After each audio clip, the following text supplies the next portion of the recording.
I think That's enough. Amy is. Yeah. Let's. I'm not even gonna see if the PS3 is working right now. Um. Oh, hello, Amy, sitting behind me, watching me. She might jump on my back and Being try to being like sneaky. claw That my eyes out. sneaky Sneaky bitch. Amy, sneaky Amy. Um. So Thor, God of Thunder. Um. The fact that it locked my computer, like that it somehow managed to hard lock my computer through my capture card twice and itself just hung once. I feel like that needs to go into this equation. Like that needs to Um, be part of this calculus. yeah, I mean, I'm okay with that being taken into consideration. I was already thinking that it was extremely boring, and if it's supposed to be based on the first film, even if it was only going to be based on part of it, like I feel like Earth should be part of that. Like that was a key part, and I don't think you ever go to Earth in the game. We played it You forever, and apparently, believe it was Fiona was reading along with like the plot synopsis, and we played it for like 3 hours, and we didn't even get through the first paragraph of the plot summary. well, let's see. Let's go to the plot summary. Well, the plot Yeah, summary let me is just read it. only 3 paragraphs long on Wikipedia. Okay. So let's pump the brakes a little bit. Okay. All right. I'll grant you that. I'll grant you All that. right. This game begins in media res with Asgard being invaded by the Jotun, frost giants from Jotunheim. Thor, meanwhile, is training with Sif and his brother Loki. Their training is interrupted, however, by the arrival of frost giants. While Loki leaves to inform Odin about the invasion, Thor is left to fight alone after Sif is frozen by one of the arriving Jotun. After quickly fending off enemies and setting Sif free, Thor goes to Odin's castle to defend Asgard. The invasion is stopped, but Sif is fatally wounded in the process. After Thor is denied retribution for the invasion and Sif's condition by Odin, Thor disobeys his father's orders and travels to Niflheim, aided by one of Loki's projected clones, who is revealed to be the mastermind behind the invasion. While Thor travels to Niflheim, it is shown that Odin manages to save Sif from the dead, and then he proceeds to enter the Odin sleep. As Thor arrives to Niflheim, Loki tells him to find Ymir, the Lord of Jotun and ruler of Niflheim. Thor finds and, after a long battle, defeats Ymir inside the Cave of Ages. There, Thor finds the source of a power that, as Loki says, can destroy the entire realm of Niflheim. Amy is... Being Amy. There is Amy. Is it Amy? There is Hi, Amy. Amy. He's a little Amy. Amy. Um... Finally, they can destroy the rest of Niflheim. Ignoring Ymir's warnings, Thor activates the source, which transforms into a golden metallic minotaur-like creature known as Mangog that instantly vaporizes Ymir. Loki then sends an unaware and guilt-ridden Thor to Vanaheim instead of Asgard, as Thor originally wanted, as Loki, who wants to prove himself to Odin as the rightful heir to Asgard's throne, had previously struck a deal with Ulik, Lord of the Vanir Trolls and ruler of Vanaheim, for him to delay Thor's return to Asgard, while Loki stops Managog, and in exchange, Loki would repair Vanaheim's frost grinder, the Vanir's faulty replica of the Bifrost, and allow Ulik to leave Vanaheim. He was a great warrior, according to people. According to people. While Thor makes his way through Vanaheim back in Asgard, Managog wreaks havoc throughout the city. Loki tries to stop Managog using the freezing casket from Niflheim. His plan backfires as Managog easily breaks free from the ice due to the fire that it emits. Managog summons an army of Jotun and the Infernir, forcing Loki to change his plans and ask Ulik to allow Thor to use the frost grinder. But Ulik, having waited to leave Vanaheim for decades, betrays Loki. Thor, meanwhile, reaches the door of the frost grinder. There he discovers through a historical record of Vanaheim that it was Odin who originally created Managog after the Vanir had declared war against Asgard. The Vanir were unable to control and defeat Managog, but they found out that Mangog's only weakness is a god-created mineral called scabrite, which was used by Okay. Odin to forge the chains used to restrain Mangog. Thor eventually confronts and defeats Ulik. As Loki tells Thor about the state of Asgard, Thor reveals Mangog's only possible weakness to Loki. Loki informs Thor that scabrite can only be found in one realm, Muspelheim, home of the Infernir. Thor then travels to Muspelheim, where he faces Surtur, Lord of the Infernir and ruler of Muspelheim. Thor manages to defeat Surtur and claims the Twilight Sword. Thor then destroys the Twilight, which releases its scabrite-filled energy, which in turn is absorbed by Mjolnir. Thor then returns to Asgard, where Loki tells him that before he faces Mangog, he has to help Heimdall and fully recovered Sif retake the Bifrost Observatory. After Thor successfully helps Heimdall and Sif, he goes to face Mangog in combat, aided by Loki and a weakened Odin. After a long fight, Thor defeats Mangog. He then apologizes to Odin for releasing Mangog out of anger and pride, but Odin says it is he himself who should apologize, as it was he himself who created Mangog in the first place. Odin then releases the souls of the Vanir trapped within Mangog, which also gave Mangog power to their fate in the afterlife as the game ends. Well then. That's cool. That's So a lot you never of... go to Earth. No. No. No. Nope. No. Nope. Nope. Great. Nope. That's cool. Nope. Don't go to No big Earth. deal. Don't go to Earth. You No Earth. Okay. So if I had to guess where the game was going, it starts with I would have assumed that it would be like kind of a just video game-ized version of the plot, that it would be like, oh, frost giants invading, and then you find out this like, oh, well, no, okay, so frost giants invading, you maybe find out it's Loki, you go on the rampage in Niflheim, you go back to Asgard, and Odin's like, yo, I told you not to do that. And then you get sent to Earth, and you jank around there for a bit, and then the destroyer shows up, and you fight the destroyer, and jankety jank. Jankety jank, game ends. Can you click that Mangog link in the article? Oh, this all right.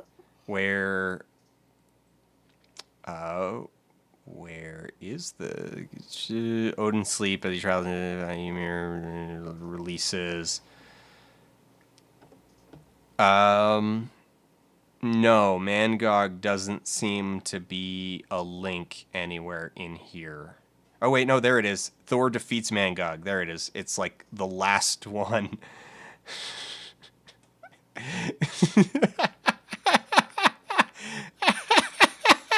Oh no.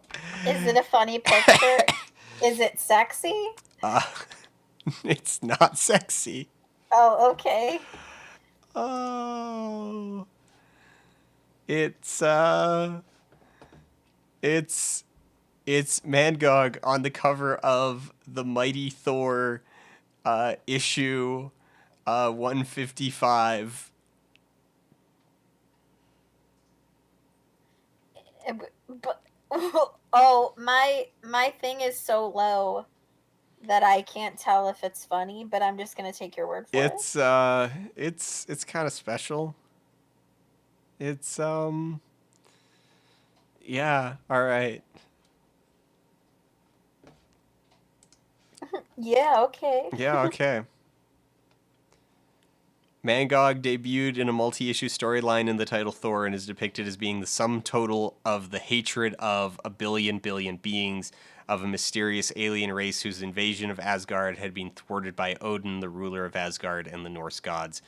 Yeah, okay. Oh, great. Okay, wonderful. Thor Volume 1, 155. Better pick. All right, here's a... Oh, yeah, that's a much... Well, actually, I shouldn't say that's a much higher quality version, but it's a slightly higher resolution version of it. Yeah, I think that's that. Yeah. That's accurate. That's fair. Okay, Thor, God of Thunder. What are we doing with this? Okay, so I thought it was exceedingly boring. It didn't give me what I wanted. What did you want? And I wanted to go to Earth and make out with Natalie Portman. And okay, fair. Yes. Okay. I mean, come on. Yeah. Yeah. Didn't happen. And Also, decidedly, I know the game's called Thor, but there was like not enough Loki in it. And I know that this Loki wasn't that attractive, but the play of the two of them against each other is one of the most enjoyable aspects of the Thor stories. And that wasn't even there. So, also, like Sif. Where's Sif? Why wasn't she around more? Because she got like she got stabbed with a giant ice spear in the first level. That's super rude, unacceptable. Like, she was around. Knock that lady fridging all the way down. Just peace out, Sif. Just lame. Also, it took us all night for you to see one enemy that looked even moderately different, and even then, it was basically the same thing, but with like a little more green in the palette. So you know how I feel about like really, really boring, all the same template monster dudes. Yeah, we went through two whole chapters out of like 5. Right. Before we got to before we even got to a different enemy. And the first 2 enemies were really the same. It was just the other guy was way bigger. They looked exactly the same, but he was bigger. Like, he had more ice on him. And you played that boss fight for literally like 45 to 50 minutes. It can't have been that long.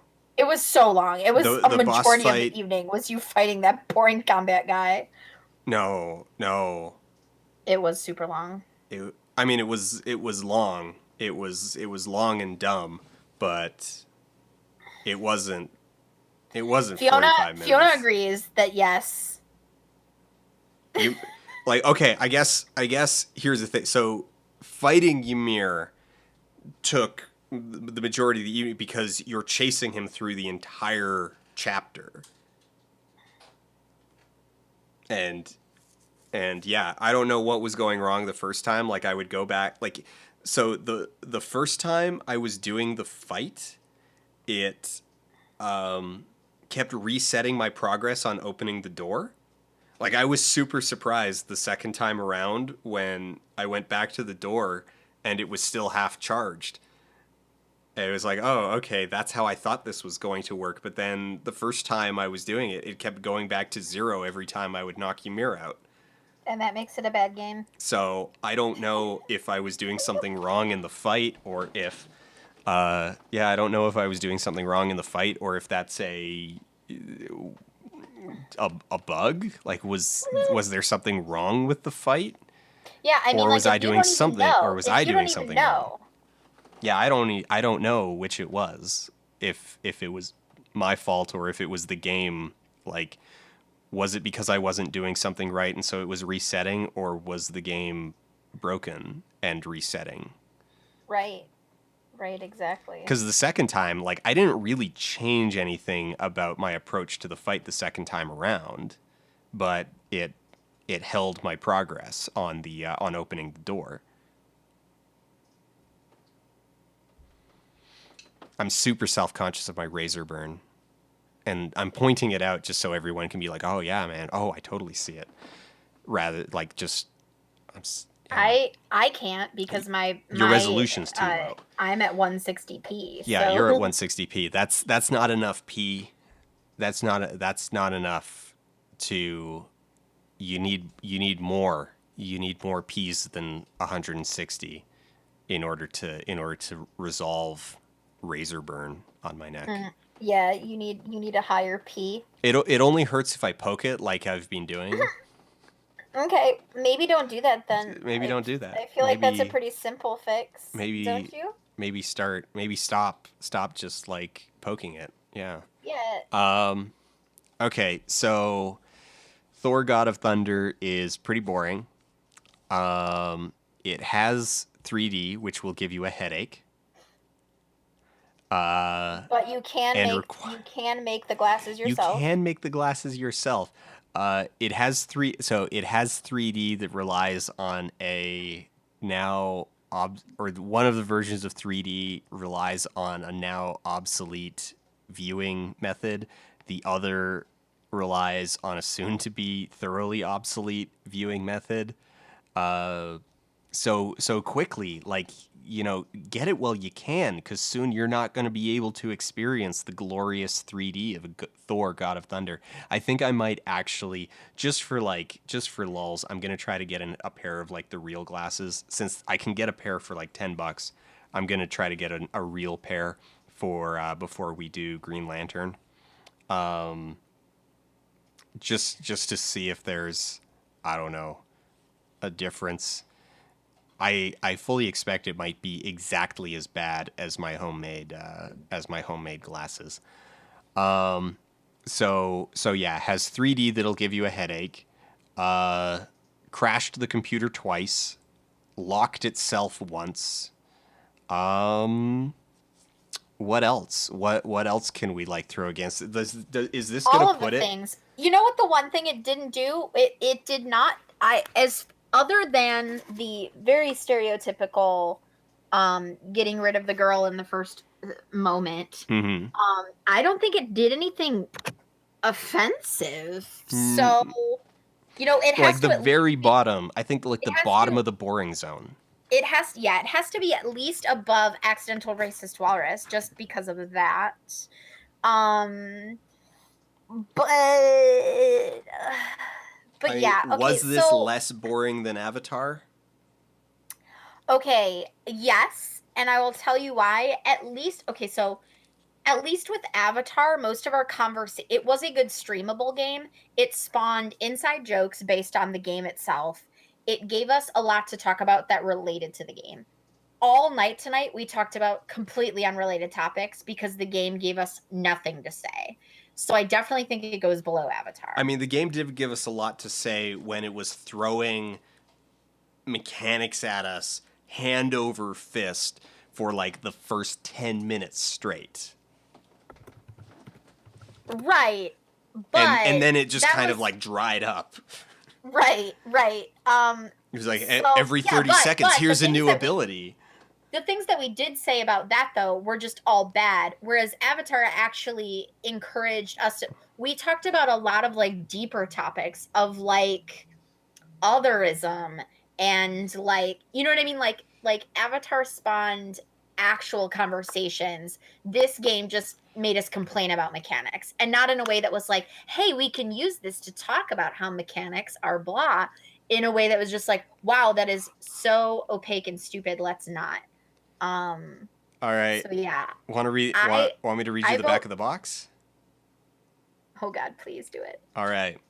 Only does it have French? I'm not going to do the French. I'm not going to Read, do No, the French will read. I'll tell you why after I do it. Mm-hmm, You mm-hmm. might pick it up as we go. Okay, go. Call down the mighty storm's fury, grapple colossal enemies, unleash lightning, thunder, and wind.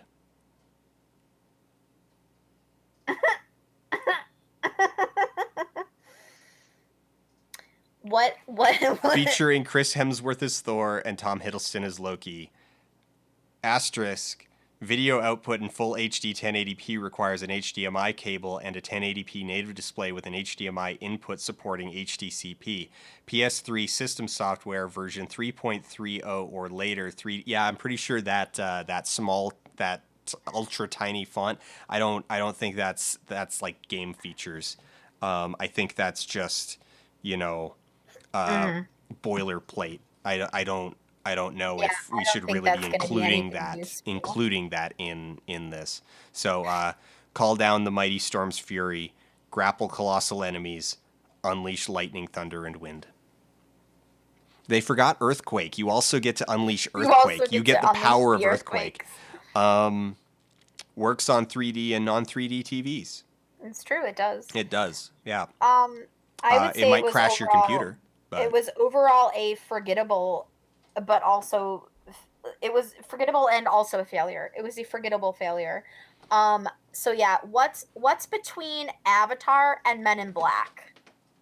How many games is that? there's 4 games between Avatar and Men in Black. Okay, because I feel like it's okay. Read me those 4 games. Surf's Up, Man vs. Wild with Bear Grylls, History Channel Battle for the Pacific, and Wanted Weapons of Fate. Oh God, man. Oh. Okay, so My instinct is to put it between Avatar and Surf's Up, only because it is better than Accidental Racist Walrus. But it was a blamer game than the actual gameplay of Surf's Up. And it I did don't think it was break. quite as bad and forgettable as Men in Black was.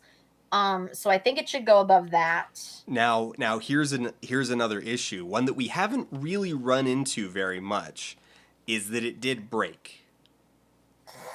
Right, but we can't know for sure if that's because it like the 3D really fucked with all of the stuff that you updated this weekend or not. The soft hang when it locked, go like at the very least, like, okay, the game locked my PS3 and hard crashed it.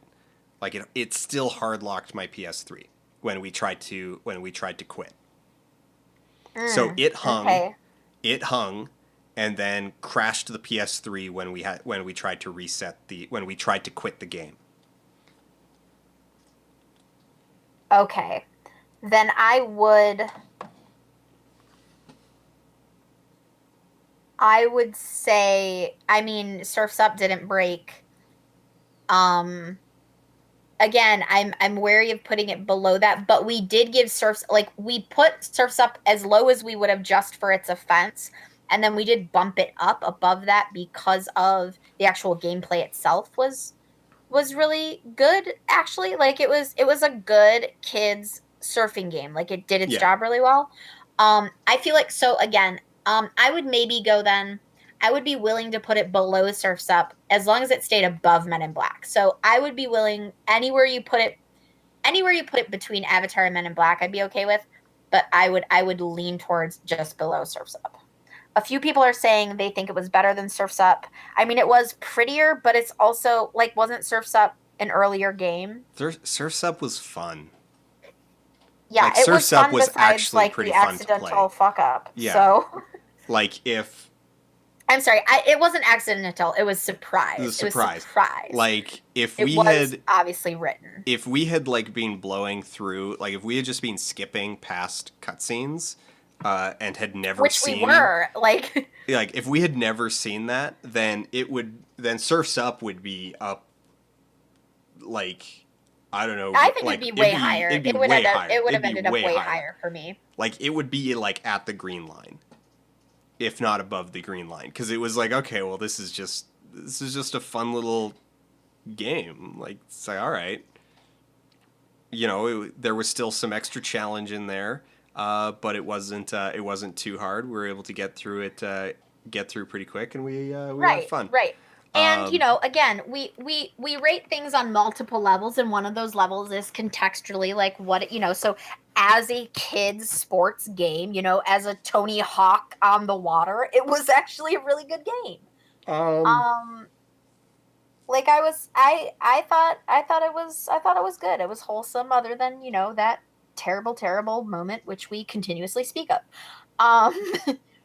Yeah, so I don't know. I feel like this, yeah, sure, it was prettier, but I don't think it was like, if we compare this as Surf's Up as surfing game versus Thor as God of War.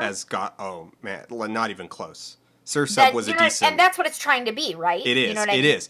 And I could actually spend a lot of time talking about how much worse than God of War versus God of War, and like how it tries to be God of War, but then it tries. I was actually thinking this when I went to go get a drink. It's like I could spend a lot of time talking about how like Thor tries to be God of War, but then intentionally tries to not be God of War by like changing the way that its combos work. That it's like, okay, we don't just want you to do like square triangle. Like we don't want to just like straight up copy God of War's attack patterns, but in doing that, it tries so hard to like not be God of War's attack patterns. It's like when a new MMORPG comes out, and they try so hard to reinvent the World of Warcraft, like mostly perfected wheel. Yeah. That it becomes like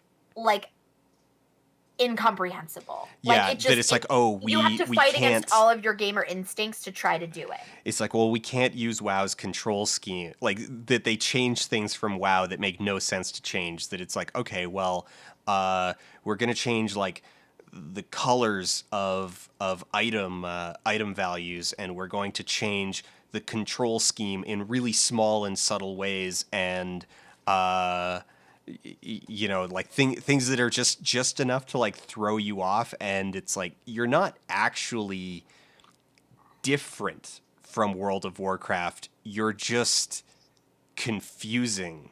Right, right. And like there's something to be said for taking something that is instinct and kind of figuring out, okay, so how can we make this work better? It's our same combo that we had Yeah. tonight about D&D. It's like, how can we take what is there and just adjust it so that it's better, instead of trying to rebuild from the ground up and like breaking everyone's habits and instincts. Yeah, so to compare this, because we have another God of War clone in here, like Dante's Inferno is a God of War clone, but Dante's Inferno also recognizes that, like, hey, there's, like, yeah, you're going to make some control scheme differences because your systems are going to be different, but, like, the core, just, no, God of War got it right. Don't stress over it. Just go with it, Don't have triangle be your combo finisher, but also your cast magic button. Right, exactly. Yeah, you should. Yeah. So I would say, okay. So again, I think it definitely deserves above Men in Black, because Men in Black was just an utter, it was just hot garbage. It was like garbage that sat out in the sun for so long. I kind of want to revisit it just to. Okay. I would just do it on a night I'm not here. No. What I'm thinking we need to have as a night, maybe next week, is what we should have a night where it's like 10 minutes, just like revisit a bunch of these and like burn through a whole bunch and just put them in just for that like moment of like, oh, right, that's why. So that if we want to, we can readjust ratings, just like go through the shelf of shame and adjust. Yeah. And it'd also, like, it'd be a good okay, but a good review. I will do it, but you have to agree that when I say, okay, we have enough to reconfigure, you stop actually. Sure, yeah. Okay. All right, I will concede. And it would also be it would also be a great way for people to catch up on the trash, like people who missed things. They could get it'll be a little glimpse. It'll be our version of a clip show. What's right above Men in Black? Wanted, Weapons of Fate. Oh, which is a game that made me actually angry, so. Yeah, I feel like this is definitely better. And then so it's Wanted, and then what? And then Surf's Up? Battle for the Pacific and Man vs. Wild. What was Battle for the Pacific? Which one was that? Was that terrible, utterly forgettable. The terrible Call of Duty, but like for parents who want to give their kids a history lesson. Yeah, Call of Duty, but historically accurate and 2 hours long. Okay, my vote would be either just above or just below Surf's Up. Then I feel like that even this was better than the switcheroo. Like, oh yeah, sure, honey, we got you that video game you wanted, except the main character in this one is Jesus. Yeah, exactly. Like, I was about to say, it's like getting, you wanted Mario. Well, we got you the Jesus themed Mario game. Like, it's called. We got you Noah's Ark instead of Mario 2. Oh my god, yeah. So, yeah, I feel like even this is better than that. Okay, I know I introduced, like, okay, we should punish it for, like, crashing my computer twice. But the longer I think about it, like, the technical problems were not so persistent. What was the other game that seriously broke so much? It was Hellboy that broke constantly, that we didn't punish it that bad. And also, yeah. What was the other one where you had, like, a second character that kept just getting stuck? Was it Watchmen? Watchmen only once. There was only one time in Watchmen where Night Owl, Night Owl got stuck. It felt like more. It was one scene, but you kept having to like push them. Yeah, it was because I had to go back and like nudge Night Owl through like 3 rooms to get his AI to unstick. Yes, I remember. Okay, yeah, and we didn't punish either of those quite that bad. Yeah. For that. I don't know, right above Surf's Up, like, the longer I think about it, the more I'm like, this is just, like, an aggressively forgettable game. Yeah. I mean, not just forgettable. It definitely is also a failure. But to to be fair though, again, I would venture just below Surfs Up. I would lean. I'd be okay with either, but I would lean below, if only because Surfs Up, in the context of being a surfing game, actually good. This game, in the context of being a God of War knockoff, very bad at it. All right. So Counterpoint. No, I shouldn't say counterpoint. I should additional say point. additional point. Additional point. Um, the aggressively mediocre zone is now starting to look. It was already looking pretty samey. Just it. They're bordering on indistinguishable from one another. Maybe we'll just put them all into one group. Like it'll just you're gonna have to put another piece of tape, like delineate the aggressively boring zone, so that we know. Because like anything below the red is legitimately bad, and then we have aggressively boring above that, and then we have like the middle ground of like pretty good, but not great, and then above the green is like, hey, these were actually like kind of fun. I almost feel like aggressively boring is distinguishing itself by being like indistinguishable from one another. I feel like you should delineate the line though between absolutely forgettable and whatever's just above it with a piece of just normal cellophane tape. Just like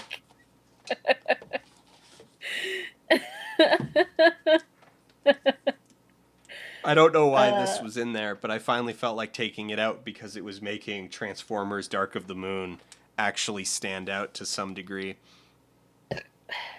So, okay, so are you going to go above or below Surf's Up? I'm leaning towards below, but I will accept above. I'm leaning toward, like, I'm starting to agree with you towards below, but I find it really funny that, like, just this run of If you 5 put it games above that that, you look just have the like same. black indistinguishable games. Yeah, just No, black spines no, with a logo. because technically, Surf's Up is not. Okay, I see what you're saying. You'd rather keep it with the aggressively boring games rather than break it in two by being both aggressively boring and stupid. Yeah. Okay, I feel it. I feel ya. No, I feel like that's a delineation we should make, and I feel like Surf's Up is actually a really good line for that between just generally aggressively boring above that, like it's bad because it's stupid and forgettable, and below that is like okay, these may be forgettable, but there were also pieces of it that are memorably bad. Yes. So I feel like Surf's Up is below Surf's Up, like that gives us a sort of low point in the aggressively boring. Because Surf's Up, also, we reference constantly. Man vs. Wild, we reference constantly. MIB, we Wanted, we remember constantly. MIB, we remember vividly. Cabela's, everybody assumed actually, like, because I had all of the stuff on the Anaglyph 3D in the pre-show, everybody assumed we were doing Cabela's again because of the whole thing with the scope. I forgot about it had that option. And yeah.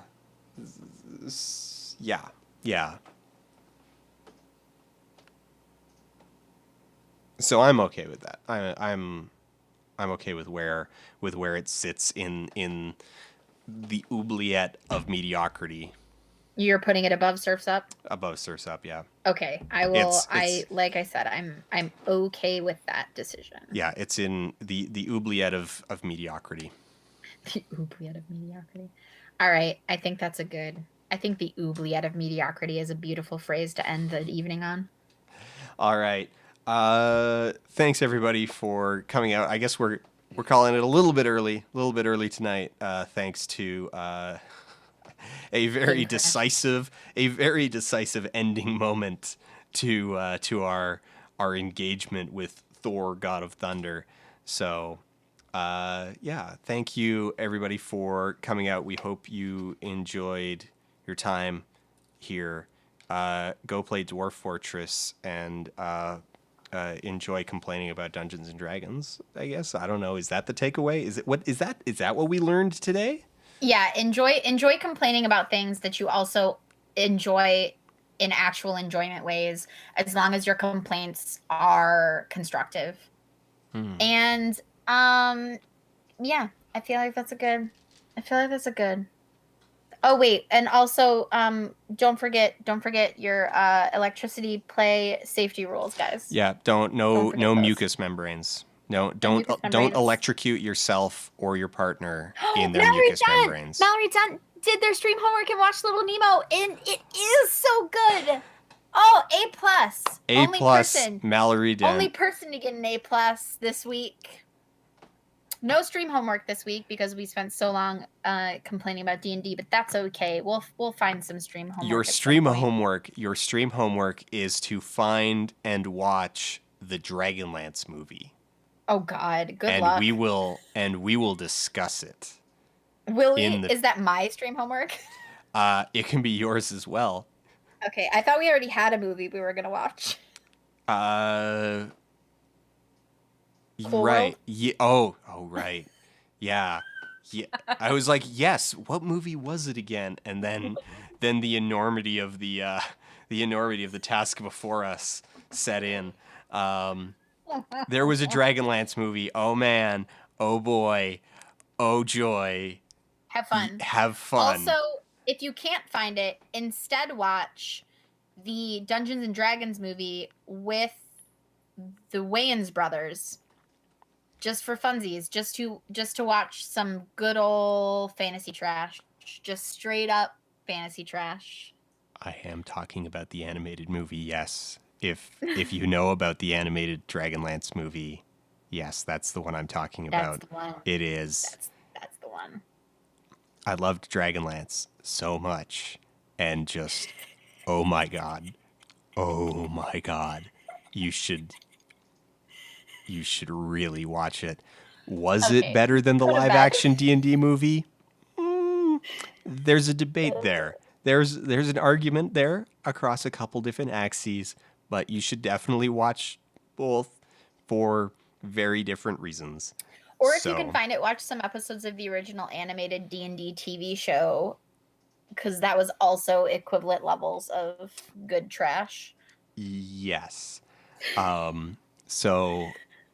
So yeah, you should definitely, that's your stream homework. Track down and watch the animated Dungeons and Dragons Dragonlance movie that had the full blessing and cooperation of the original creators, and just marvel. Just yeah. All right. Thanks everybody for coming out. I hope you had a good time. Good night from all of this, from Amy, who is sitting over there grooming her fur. She's got her little paw. Sign us out, Amy. All right. Everybody say goodnight to your pets, and we will catch you later.